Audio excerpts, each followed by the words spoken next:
Good morning, friends. Uh, the topic is one of the most difficult topics, and a nervous speaker is always never the right person to, address most difficult topics. But then I came here mainly because I know Rajan. He was my ex-colleague in Asian Paints, so that's how I landed up here. So if you have chosen a wrong person, Rajan, you have to blame yourself. My introduction was given that I was head of HR in Asian Paints is a lost identity now. I retired 6 years back. My current identity is that I am a blogger. I am an HR blogger and I proudly say that. There is another identity which I think I would like to proudly state here. I was born in a Tata Power colony at Khopoli. My father worked for Tata Power for 37 years. And even when I joined Asian Paints, I was staying with my father in Tata Power colony. So my connection with Tatas is very strong. Much later, I was teaching at Tata Institute of Social Sciences, and I have a connection also with Tata Steel in the sense I was appointed as TISCO chair professor at Tata Institute of Social Sciences. So these are all my proud connections with Tata family, and I really like to talk about it. After that introduction, I think let's move on straight to the subject. And the way I am going to present the subject is as follows. I will first introduce some basic things which are, in my opinion, necessary to talk about, necessary to anchor our thoughts there. Then I will talk about role of government, role of employers, and role of trade unions. I am not going to really touch about role of employees. Frankly, this is one subject on which full day seminars can be held. Okay, so to compress it in about 45 minutes is going to be a tough job. I will also then at the end sum it up by giving my thoughts on changing paradigm. So friends, we begin with the basics first, and basically we are going to talk about, there are two catchwords here. One is paradigm and the other is employee relations. We are basically, employee relations means a relation between employer and employee, whether individually or collectively. And it starts with what we call the appointment letter, and it typically ends with resignation letter, or what we in HR call the disappointment letter. So between this appointment and disappointment letter, there is a high drama that takes place, and that drama is what catches our attention. We are now going to talk about paradigm, and paradigm, as you know, what it means is pattern. It's a pattern of thinking or behaving, or it's a pattern basically, pattern of anything. That's how the Oxford Dictionary defines it. How to identify change in paradigm?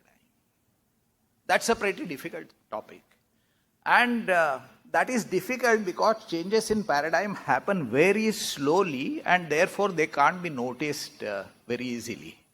Now, I am reminded here of the experiment done by a psychologist. He held a pack of cards in hand. In the pack of cards, there were some black diamonds and red clubs.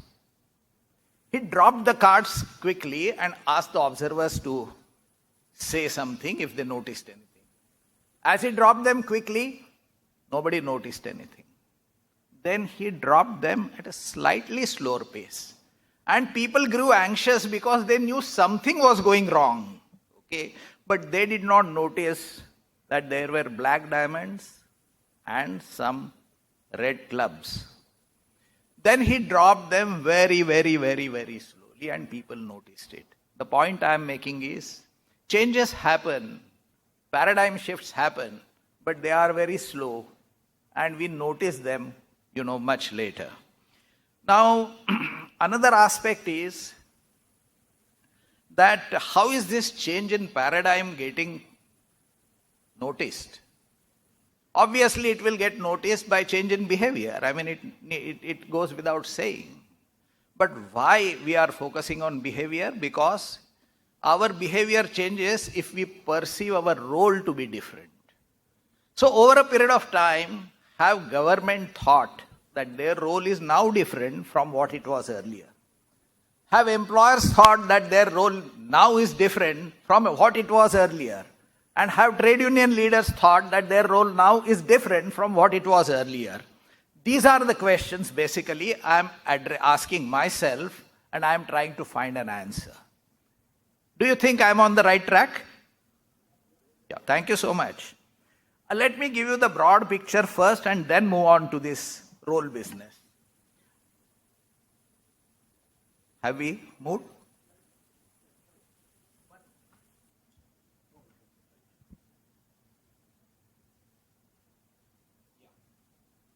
I can use this now? Okay, very well. Friends, this is the big picture. There is a trade union called International Trade Union Confederation. And this is the source from which I have picked up. India is one of the worst countries for workers. They have a 6-point scale, 1 to 5, and the last is 5 plus. 1 means irregular violation of rights. 5 means no guarantee of rights. Does this match your imagination, or does this match your experience? Now, let me tell you that after retirement, I have gone to Pune Industrial Belt, I have gone to Nashik, I have been speaking to a lot of workers, I have been speaking to a lot of trade union leaders, and if you have read my blogs, I have been writing about it extensively. So friends, my perspective today is quite different from what it was as head of HR of Asian Paints, and let me tell you, I intend to agree with this. That is why I have put it up. Now this is how the world sees us, that we are rated 5 on a 6-point scale, and 5 rating means no guarantee of rights. This is the 2015 survey. 2014, where did it place us? Exactly at the same point. So no improvement either. Now this is where we are.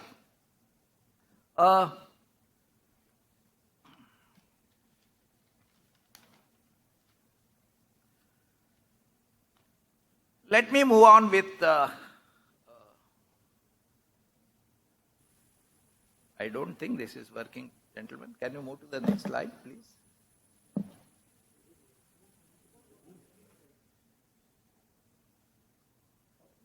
It worked?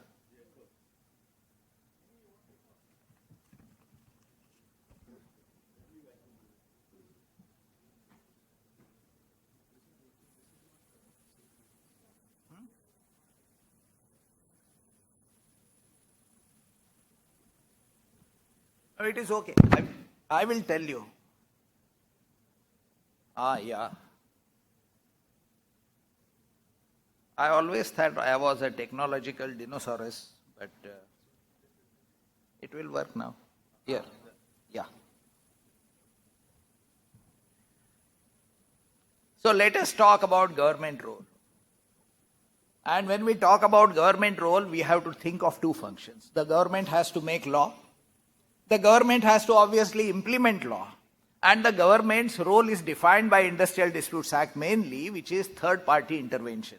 So wherever dispute is existing or it is apprehended, even if you receive a strike notice, the government is supposed to intervene in order to keep the wheels of industry running.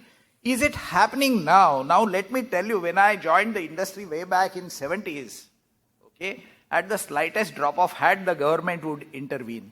There was something called Personnel Management Advisory Service, which was a forerunner to conciliation proceedings, and the government would intervene immediately. Is it happening today? My submission is no. It is not happening today. Certainly not as much as it used to happen earlier. The role seems to have been given up. Today there is and if you go and talk to labor commissioners, you come to know that labor commissioners are under pressure to support industry. What does that mean? Do not intervene. Now the entire set of newspapers are shouting, do not intervene. Whether it is fair, whether it is appropriate, I leave it for you to determine. But appreciate one thing, that it has caused enormous confusion in the minds of government officers. Moreover, government of Maharashtra says that if you apply for a certain license and not given within 48 hours, it is deemed to be given. So the government literally is on its toes and it just doesn't know what to do, and it seems to be catching up only one idea: support industry at any cost. So my submission is, government is confused. Now this is, on one side we see government being confused, but what did you see when it was Maruti? There is a report called Driving Force. It is by PUDR, and PUDR is a very respectable organization. They have published a report called Driving Force. Now, free download, please read this report, and you will see that they have actually blamed the government, not just government, police, the government administration, the company Maruti itself, and on top of that the judiciary. It is said, I am just quoting them, okay? All four of them, they are saying conniving in the Maruti's case. Now this is something which is, I think, blatant misuse or abuse of power.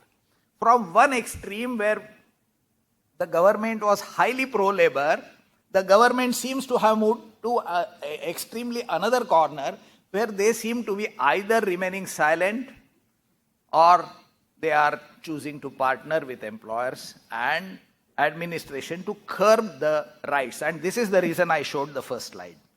So this appears to be the role of government. Let us move on with the role of employers. And I see 5 points here. The first point I would like to talk, but before that, let me set some context in 2 minutes. As you are aware, there is a cutthroat competition in the field. Long back, sometime in 94 or 95, and this is one of my very favorite quotes, Mr. Sanjeeva Reddy, not the President of India, but the gentleman who is the President of Intuck, he actually said, and he was quoted in many newspapers, he said, employers are no longer our enemies, our real enemy is international competition.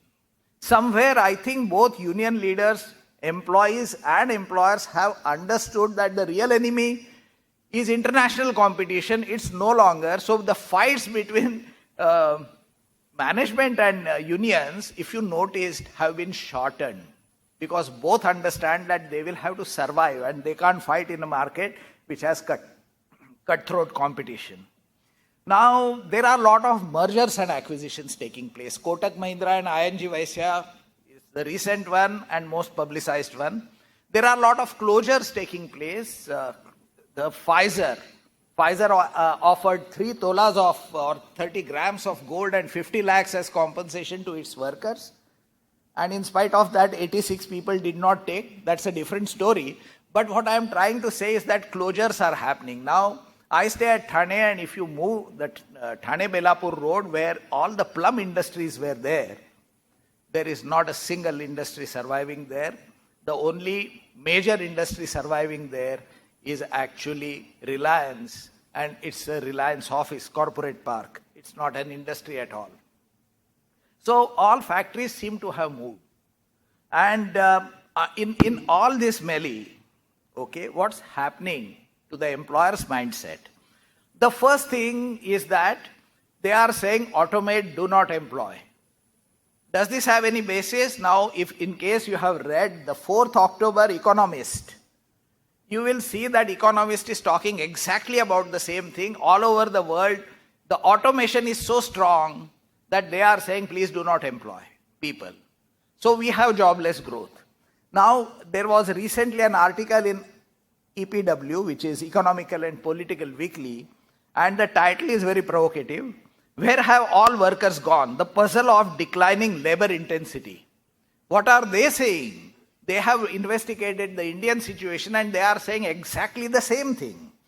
So, automate, do not employ. That's the mantra. Now, when I joined Asian Paints, at Bhandup factory, there were 1,200 people producing 20,000 tons of paint. Today, Asian Paints has set up a factory at Rohtak, which I am told is world's largest paint factory, making 4 lakh tons of paint, and they manage it with 200 workers. So just see the strength of automation that is happening.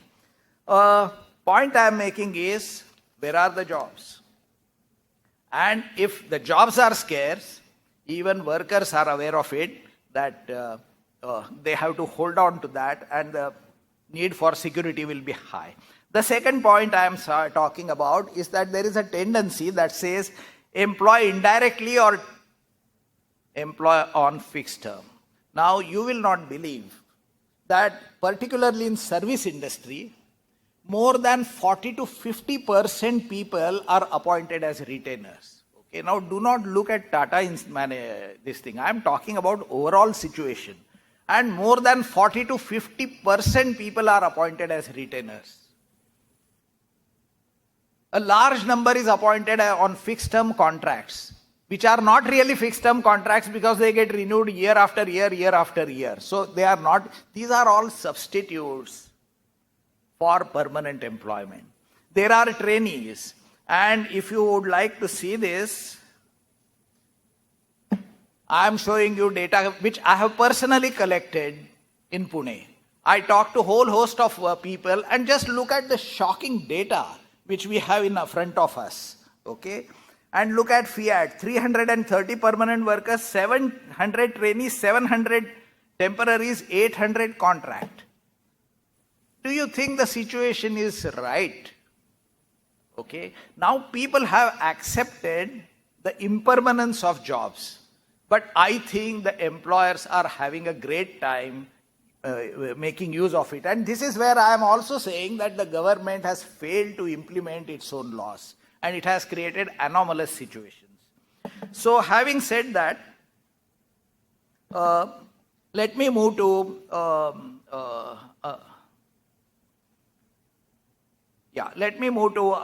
another point, which is basically promote culture, but promote culture without ER policy. Now, I personally am involved in actually promoting a lot of programs in which we are trying to develop culture. We use open space technology, World Cafe, all those techniques to evolve culture, and I can say that I am proudly associated with Tata Steel efforts in that respect.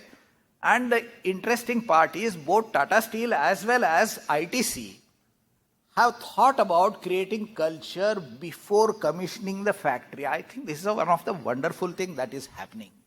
This is a big change in mindset, that we want to set the right culture right from beginning.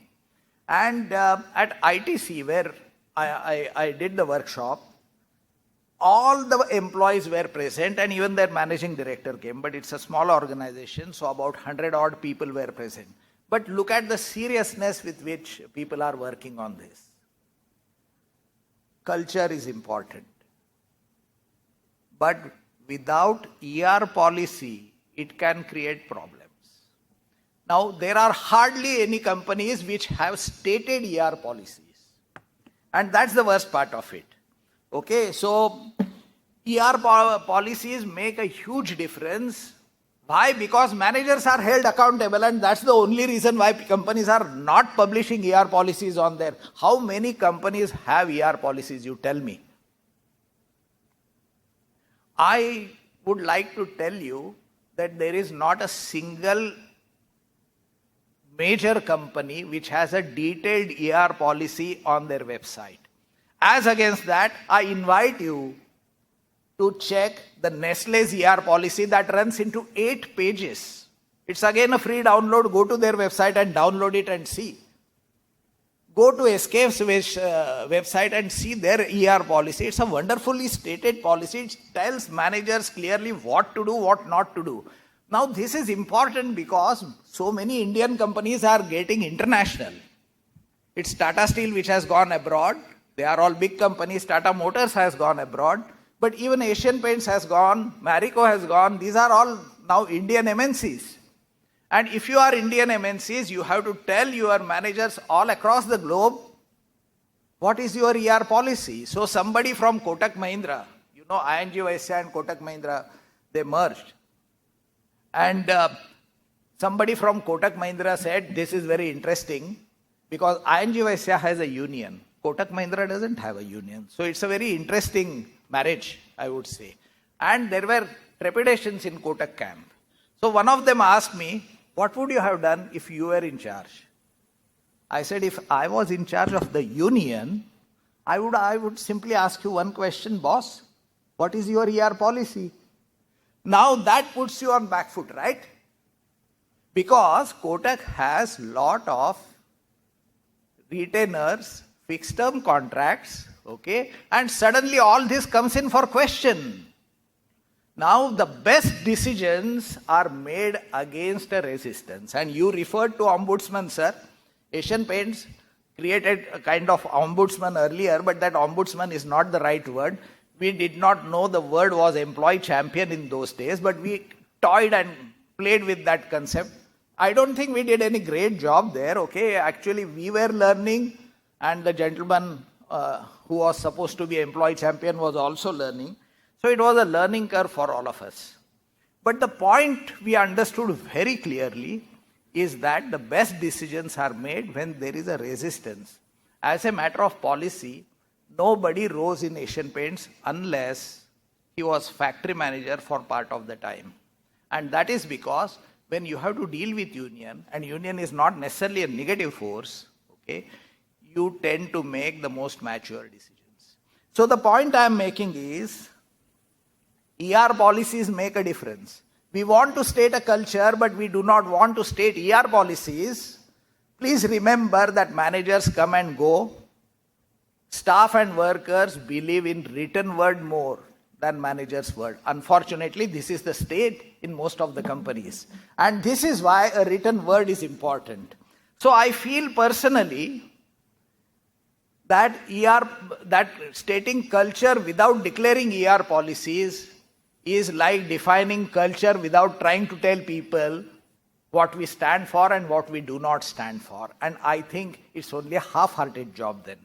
I would like to draw your attention to this Declaration of Social Rights and Industrial Relationships at Volkswagen, which has been done in front of ILO, madam. It was done in 2002 and revised in 2012. This document is available on the net. And if you go to Pune Industrial Belt, you will realize that Volkswagen stands out very clearly. It doesn't engage in malpractices of contract labor and trainees. What you saw there, Volkswagen doesn't do. Why it doesn't do? Clear. Because they have a clearly laid down ER policy. How many companies have it?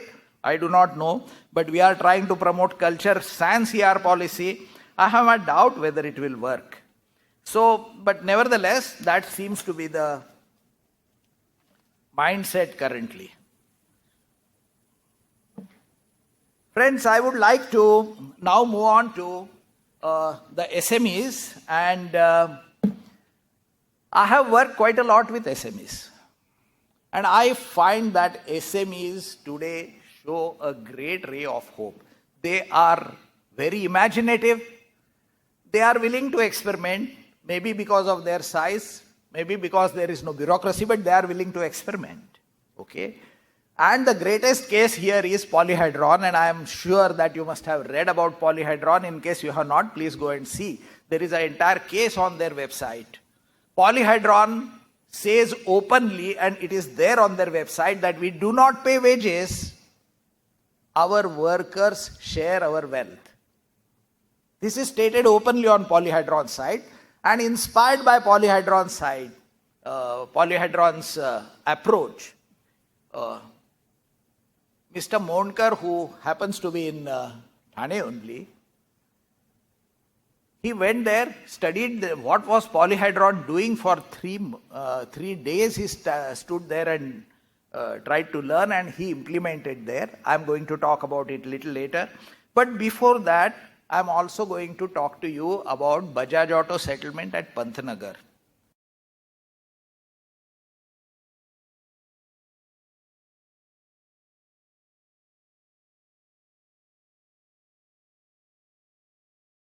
rated on A, B, C, in the settlement, all benefits will be shared equally, but your basic salary will be increased 100% if you are rated A. It will be increased 80% if you are rated B. If you are rated C, it will be rated 60%, some such thing. I have the settlement copy with me. Now this is interesting. We are taking performance management to the level of workers. Should it be taken? Should it not be taken? I am making no statement at this juncture. I am just pointing out that there are paradigms which are changing and people are toying with a lot of things. Okay. Now coming back to Mr. Monkar, I would like to play an audio which I have recorded, not audio really, video which I have recorded, and therefore this is extremely amateurish work, and pardon my amateurish work. But why did I record this? The reason is, there was a gentleman from Tata Motors, and I must tell you his name also. He was Mr. Telang. So Mr. Telang called all the vendors. Mr. Monkar was one of them. And he told them three things. One is 10% cost reduction. Two is just in time you have to practice. And three is we are not going to check quality. You will have to give us certified quality. And for all this, there is 1 year's time. Now this actually created flutter. And Mr. Monkar was at his wit's end. How can I do this in 1 year? But somehow, okay, he's an IITian and a great entrepreneur. He managed to do this with the help of, and he's a great man today. The next step after that was that he started sharing value added. So each month the workers calculate value added and the value added is shared. Now listen to Mr. Monkar, please sir. Well, now let me explain to you the mechanism of sharing value added.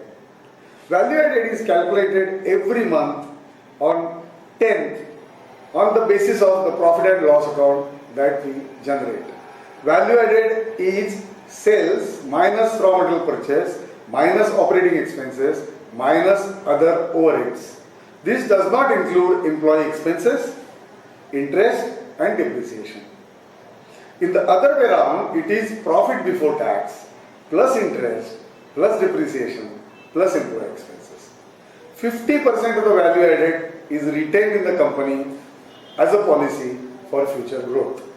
25% of value added is shared with the employees and 25% of value added is allotted to investors, that is shareholders and banks. For our industry, this generally works out to 8% of profit before tax. This value added share is given equal to all employees who are adding value irrespective of the salaries they earn. The time spent on the floor is of course taken into account. The person who spends more time gets more value added. The person who spends less time gets less. The normal benefits of salaries like leave wages, bonus, etc. are separate. The usual benefit of value added is about 35% of the salary over and above 12% of the normal bonus that we pay on their earnings. This entire mechanism has worked so well that individual employee has an attitude of ownership and they give their best to the organization. Thank you. So friends, you would have seen that SMEs seem to be actually doing lot of wonders there. You know, they are open to creating new forms of payments. Variable pay, on the contrary, is becoming very, very popular. And my personal opinion is variable pay is going to be another big battlefield in future, because I don't think in many places that it has been rightly done. So by the way, even SKF had a lot of problems because their variable pay scheme actually did not work. So the point is about SMEs are showing us the way. The next question is for all of us to think that we are talking about sharing wealth, but are we focusing on the job itself? Is the job attractive? And those people who have read Dan Pink's famous book called The Drive, they know that there are three factors which must be looked at for creating a very meaningful job, and they are autonomy, mastery, and purpose. How many organizations are creating jobs around this? To the best of my knowledge, I have not seen many. Long back, Marico did wonderful work in this. Asian Paints did wonderful work in this, but these are dated. This is very old, 20 years old thing. Okay? What is happening in recent times? Frankly, I do not know. If it is there, we can discuss. With that, I will move on to basically paradigm shift of roles of trade union leaders, and trade union leaders' profile has changed very massively. I tried to meet Pradeep Thakre, the gentleman on the left hand side, you see. He is the general secretary of Bosch Union. Now, before he came to meet me, he searched my profile on the internet, he went and studied my website, also went to Facebook, and when he came to and met me, he said, "Boss, I have done your research completely, now speak." Okay. I was aghast. I did not expect somebody to do such a research before coming and meeting me. I thought only recruitment and placement consultants, they do it. Okay. But this is the breed. The second gentleman I am showing you there is Mr. Prakash Dhavle. Prakash Dhavle was the recognized union leader at Amforge, which was acquired by Mahindra and Mahindra, and they shut it down, and the union leader there was Sachin Ahir. Now, I'm not going to introduce who Sachin Ahir is, right? So, Sachin Ahir with Mahindra and Mahindra, they closed it down, they gave VRS to all, but this man did not accept. He said, "I am the union leader, I am the recognized union leader, you have to talk to me, and I must get something more than what Sachin Ahir got." Now, this is tough, right? He is nobody. He got it. He got 5% more. Now, this is the new breed which is emerging in union leaders. Okay, they are asserting. There is another thing which is very interesting happening. I have gone and talked to a lot of workers, and another very interesting thing which is happening is workers are telling that we are willing to increase the productivity, but we want 10,000 rupees increase, nothing less. Now, earlier the union leaders were deciding, today the workers are very clear what they want. This is another change which is happening. This is where Pradeep Thakre, actually I did a program for Tata Steel in Pune, where I presented this gentleman there. This is Pradeep Thakre, who explains that he actually owned a line and improved the productivity, and he prepared a project report which is in his hand. He explained it to a group of Tata Steel managers and union leaders. And here is Dilip Pawar.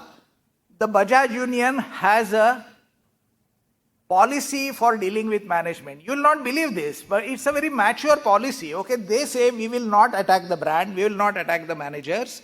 They say we will promote multi-skilling. They say we will demonstrate by promoting multi-skilling. They are building housing complex where they will give about 160 flats to people. Very progressive. They have changed. They have changed quite a lot, but very, very progressive.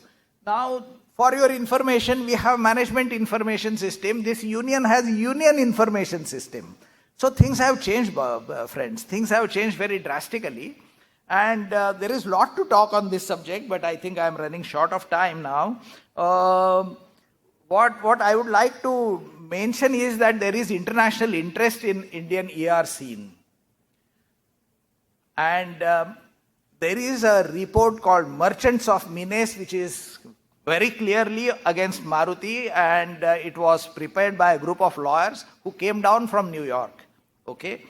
There is also a report called Shiny Cars and Shattered Dream by the same people. So the international attention towards us is coming up. When Bosch Union had 84-day long strike, they actually wrote to OECD and tried to bring pressure. Now, these are techniques which are now going to happen more frequently.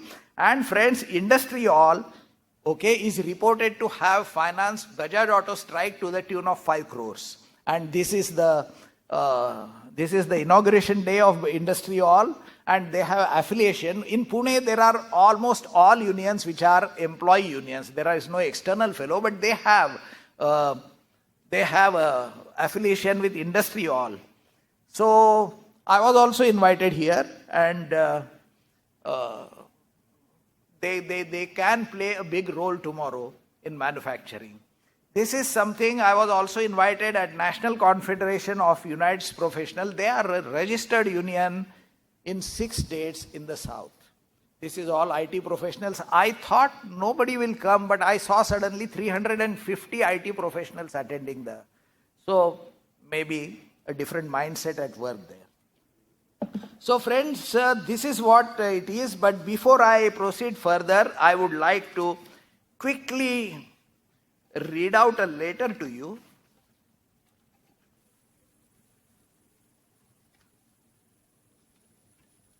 Yeah. This is a letter addressed to one of the Tata companies by its union. It is addressed to Automotive Stampings and Assemblies Limited,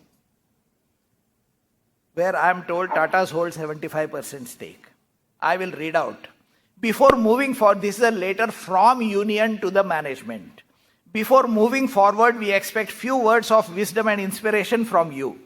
We would like to place on record that we will create appropriate atmosphere which is conducive to investment and growth. Sir, we have decided to adopt totally new path which will not create distress, jealousy, enmity, division between management and union, etc. We are in the process of detailing the above aspects and present to you in due course of time. This time we have decided not to demand wage rise, but to earn wage rise. And without your cooperation and support, it will not be possible. We are serious and we will show it through our behavior and attitude. We will submit our detailed proposals in terms of productivity improvements, not only in labor, but also in material, energy and capital. We will also propose wastage reduction plan in all areas so that our company will be competitive and sustainable. We are serious and we will show it through our behavior and attitude. We will submit a detailed proposal. This is the letter of Automotive Stampings Assemblies Limited addressed to them by their union. Does it mark a change in paradigm? I again leave it for you to decide. I think it's a radically different approach.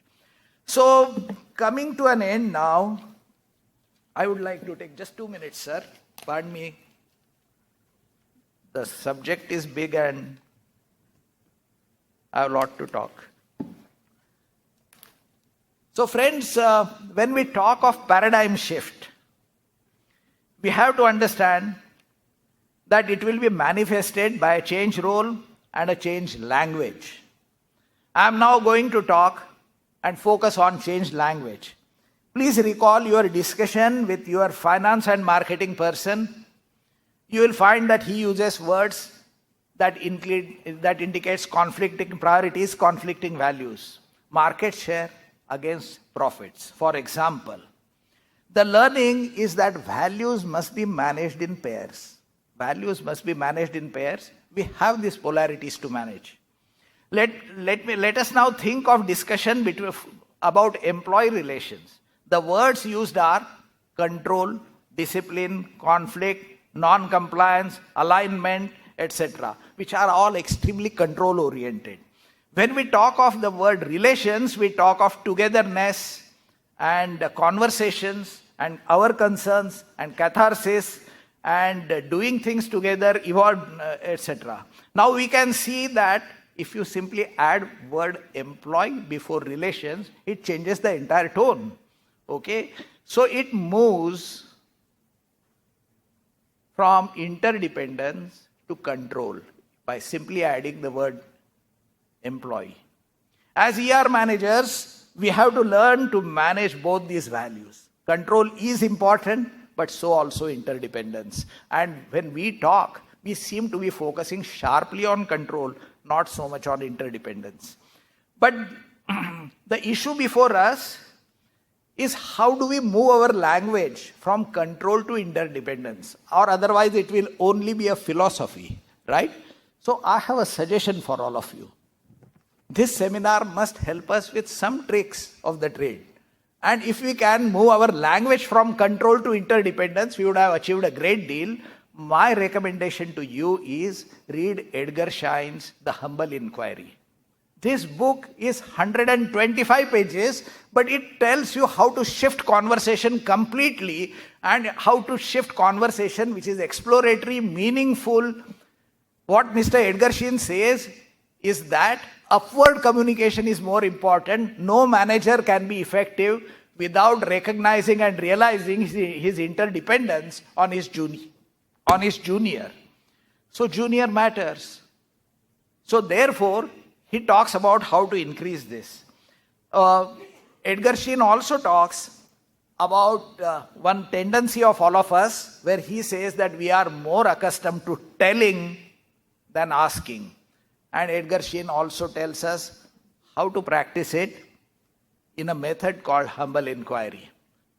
Friends, I think I have taken a lot of time, but the subject was big, and I hope I have given a few good thoughts for you to think about. Thank you very much.